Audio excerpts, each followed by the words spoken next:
You don't mind, I want to share a little statue I have here on my desk. Oh my God. A couple in Yab Yum. Mhm. And this is where the one partner is seated and the other partner is sitting on their lap.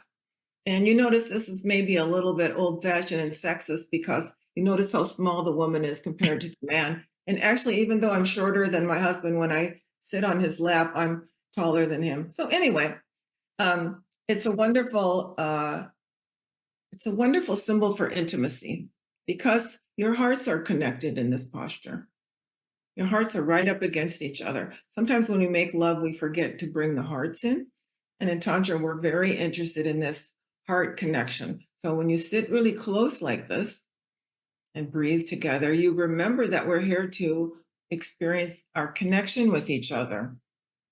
Tantra is very different than certain types of conventional sex, which are fine, where each person is out to get their own orgasm and the other person is there to help them get that. That's one type of sex, which is really fun. Tantra is not that particularly. Tantra is about how can we create intimacy, whether we have an orgasm or not.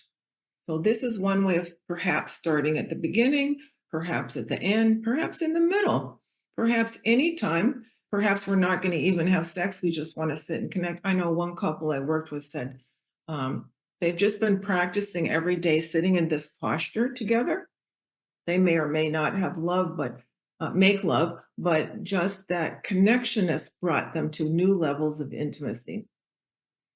While you're there together, you might stroke a little, but mostly it's for just feeling the heart connection. Perhaps what we talked about earlier, dropping down inside the body and feeling, oh, my body with this other beautiful body that we get to do this special thing together.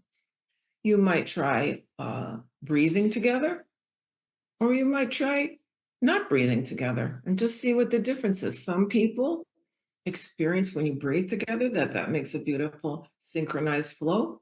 Some people say, I don't want to do anything particularly. I just want to be here and watch the breath come in and out as it would naturally would. Just want to watch my breath, feel inside my body, and feel what this is to be with this person that I am inviting into intimacy with myself on whatever level, whether it's just to do this Yab Yum practice or whether it's beginning to make love.